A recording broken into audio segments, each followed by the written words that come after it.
Dalam era perkembangan media sosial yang pesat, kita seringkali menemui narasi yang mencuat di platform-platform digital. Beberapa narasi yang mencuri perhatian adalah artikel berita dari diotv.com yang mengutip pernyataan Bapak Mahfud MD, bersumber dari akun TikTok R66Newleaks. Beliau mengungkapkan kegeramannya terhadap mafia tanah di Indonesia, yang menurutnya telah menjadi industri hukum. Di Indonesia bukan hukum industri, industri hukum. Anda tidak salah, bisa dicarikan pasal untuk salah. Anda salah, bisa dicarikan pasal untuk benar. Dibuatlah pasal-pasal. Saya sering bercerita gini, menarik tuh ceritanya Pak teman saya tuh, Jaya Suprana. Oh iya, dia punya tanah di sini, lalu tanah di seberang punyanya orang lain, didatangi oleh orang. Pak, kamu mau enggak tanah di situ di depan Pak Jaya Suprana? Loh, itu tanahnya orang. Enggak, kalau Bapak mau. Gampang gitu. Kita bikin hukumnya. Sudah bisa diatur dari pengadilan negeri, pengadilan tinggi sampai Mahkamah Agung. Bapak bisa punya tanah itu. Itu nilainya berapa? 50 miliar. Bapak cukup sediakan 5 miliar.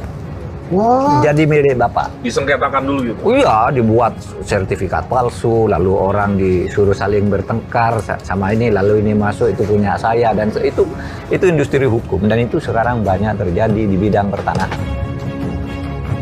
Dalam beberapa artikel diotv.com tersebut, nama Mahfud MD dihubung-hubungkan dengan mantan wali kota Singkawang Chai Chuimi.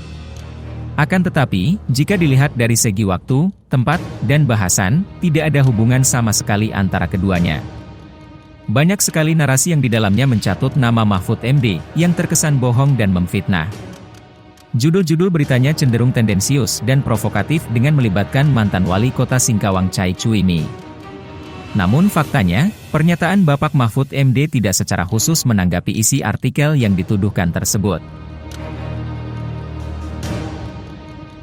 Lewat akun Twitternya beliau mengatakan, "Berita dari diotv.com ini bohong alias hoax, saya tak tahu dan tak pernah bicara apapun tentang penyerobotan tanah oleh ex-wali kota Singkawang Chai Chuimi.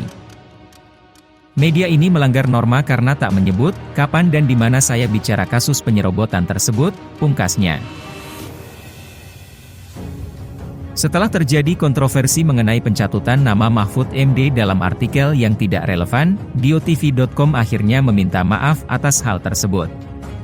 Namun sangat disayangkan, meskipun ada permintaan maaf, pada artikel lainnya diotv.com tetap mencatut nama dan menggunakan foto Mahfud MD, yang disandingkan dengan foto mantan wali kota Singkawang. Praktik ini terlihat sangat dipaksakan dan menimbulkan indikasi adanya kepentingan atau berita pesanan di baliknya. Fakta lain yang terungkap adalah sejak tanggal 2 Mei 2023, diotv.com selalu menerbitkan judul, narasi maupun bahasan dalam artikel-artikel yang dipublikasikannya tidak relevan, dan tidak memiliki hubungan langsung dengan isi berita yang sebenarnya. Beberapa narasi bahkan menyatakan bahwa mantan wali kota Singkawang menyerobot tanah. Lebih parahnya lagi adalah menyebut mantan wali kota tersebut sebagai mafia tanah. Ini tentu tidak mengikuti prinsip jurnalistik yang baik. Semua hal ini menyoroti pentingnya menjaga prinsip-prinsip jurnalistik, dan mematuhi undang-undang yang berlaku dalam dunia media online. Para pelaku media harus berhati-hati dalam memberitakan suatu berita agar tidak terkesan sebagai pencemaran nama baik. Penggunaan narasi yang sembrono dan mencatut nama tokoh-tokoh penting tanpa dasar yang jelas, dapat merusak reputasi dan memicu kontroversi yang tidak perlu.